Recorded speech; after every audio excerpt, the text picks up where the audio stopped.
welcome back to Hidden Tetrahedron on our journey into the darkest parts of the human psyche. Today I want to talk about a new dinosaur discovery, but I want to go a little deeper. I personally have always had a strong curiosity about dinosaurs. Do y'all remember We're Back? That was such a good movie. My favorite movies were A Land Before Time as a child, and of course Barney. Here recently, I've been watching all the new and amazing prehistoric docuseries that are out on Apple and Disney, and they are so fascinating and mesmerizing to watch. What we are looking at here is a narrative thread that originates in a river delta 95 million years in the past. It cuts directly through the events of World War II and eventually finds its way to us, right here. Right in the middle of our chaos. Immediately, the number 95 strikes me as significant. Within the context of my collective mitosis frameworks, which examines our biological and energetic interconnectedness as a single system, I view 95 as the invitation to complete the cell by returning to the heart.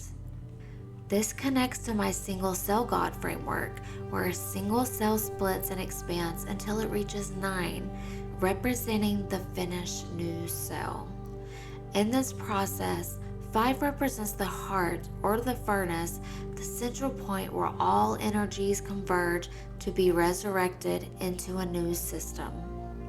If we consider 4 to represent the foundational elemental energies, which can be expressed as our primal emotions, then 5, the heart, serves as the alchemical furnace that brings these emotions into balance. If it feels a bit abstract, don't worry a bit. This is just me processing the number 95. These are part of a larger body of work I'm developing about how biological patterns mirror collective human behavior. And I haven't published these frameworks yet, but if you are intrigued, they should be coming soon. So let's get back to dinosaurs. The science. Spinosaurus. Spinosaurus mirabilis, which means wonderful thorn lizard. It is one of the largest carnivorous dinosaurs that ever existed, potentially larger than a T-Rex, but built completely different.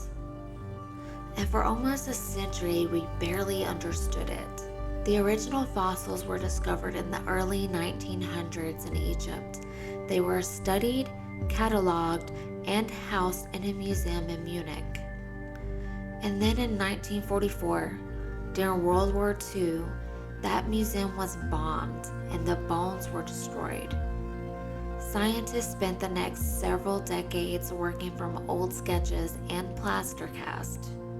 These were secondary descriptions of bones no one could touch or explore anymore.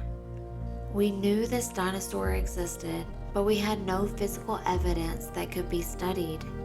So just imagine this in your daily life. What are things that maybe you know exist, but you don't have the full spectrum of information? I feel this can be the case a lot of times. We get stuck thinking we know the full spectrum of truth when we are only existing in a fragment of it. So slowly, new fragments of the Spinosaurus started surfacing in the Moroccan Sahara, a region called the Kim.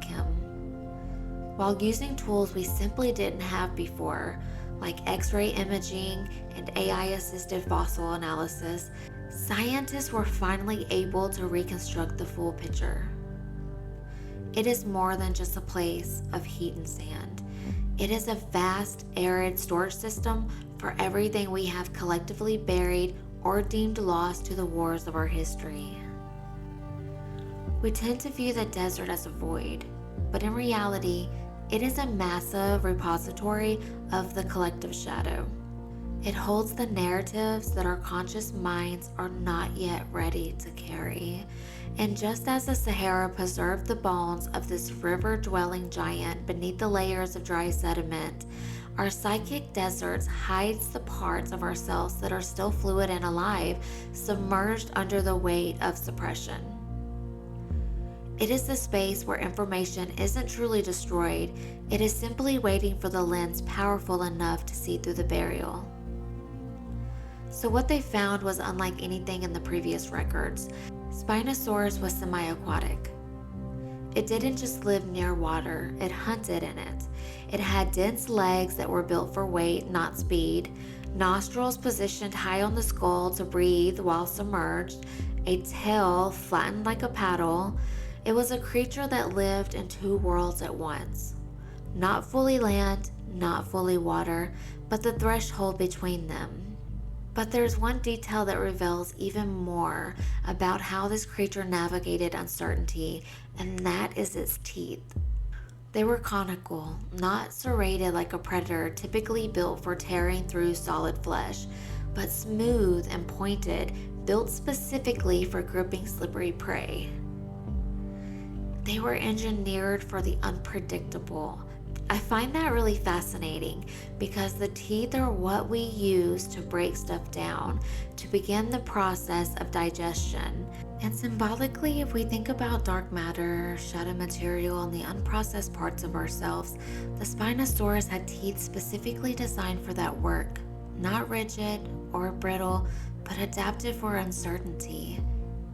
It didn't need its prey to cooperate. It didn't need the situation to be clean or controlled. It was built to hold on anyway. That's shadow work. You don't get to choose what surfaces. You just have to be equipped to meet it and hold it. If you read My Earth as an Evolving Brain, you'll know what I'm talking about when I talk about the alligator. They are one of our greatest ancestors who taught us that you can pretty much survive anything with conscious living, a soft underbelly, and some thick skin, while balancing the physical reality and the subconscious one, land and water. Well, the Spinosaurus was very similar in these details and symbolism, but slightly different, because running along its back were enormous neural spines, sometimes 6 feet tall, forming what we call a cell, an unmistakable structure that could not be missed. So genuinely extraordinary stuff. But let's go a little deeper. Let's look at the energy, the shadow, and the timing of this rediscovery. War as distorted transition. I want to offer a framework for thinking about war. Not to justify it, not to romanticize it, but to understand what it actually is energetically. Because I think when we look at war as a political event, we miss something important about the pattern. Every major war in history has been a moment of collapse. Expansion that went too far, too fast, in one direction, until the whole structure buckled under its own weight. But when we expand without a foundation strong enough to hold the new reality, what follows isn't just a collapse, it's a forced rebalancing. Like the mind flipping from one side of the spectrum to the opposing as an attempt to restore equilibrium, war is not one thing, it is an ecology of events. It affects everyone, even when you don't think it does. Even if you're not on the battlefield, or even on the same team. It's like getting the flu. You're not the microorganisms fighting the war inside your body, but your entire system, your mind, and your body are affected because we are all part of the same organism.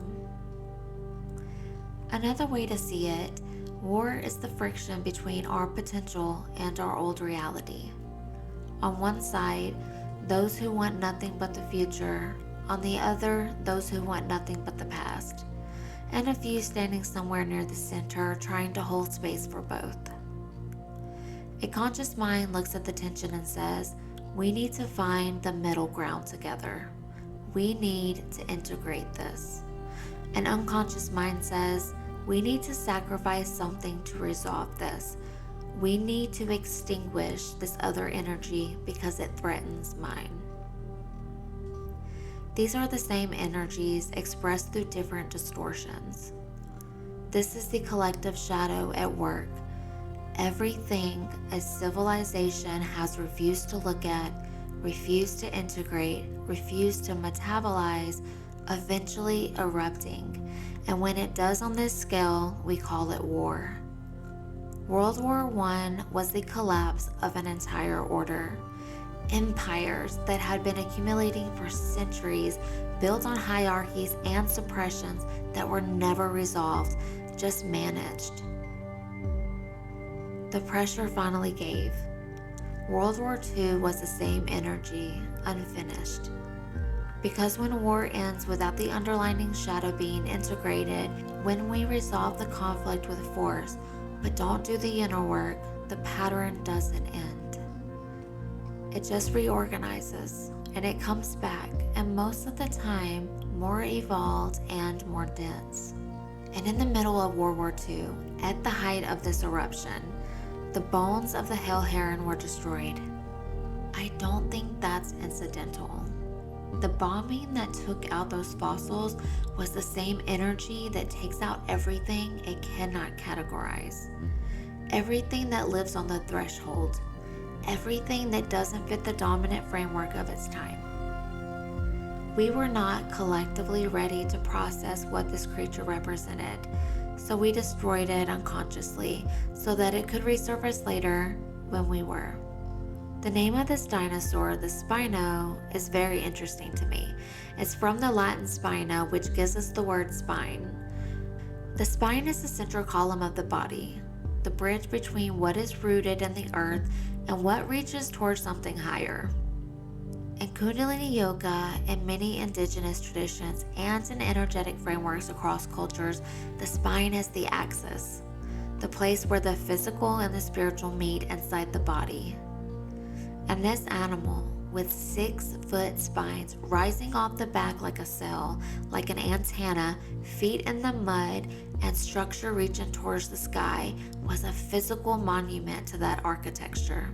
It was all backbone. And we bombed it. And now, in a moment that is starting to feel very familiar, the pressure building, the old structure straining, the same unresolved patterns reorganizing themselves into new conflicts, it came back, rediscovered through a new advanced lens, which to me conveys that we are perhaps collectively learning how to consciously explore our subconscious and integrate it.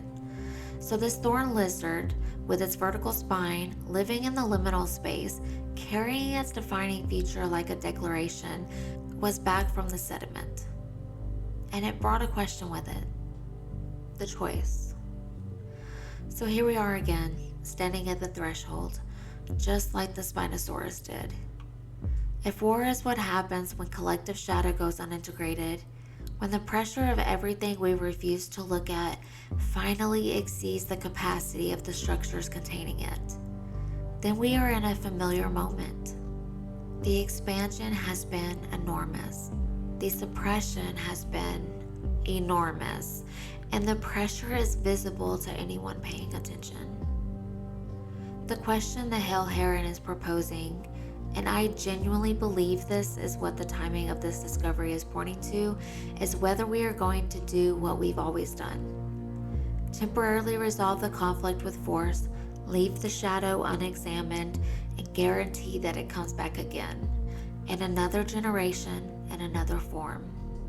Or whether this time enough of us understand what's actually happening.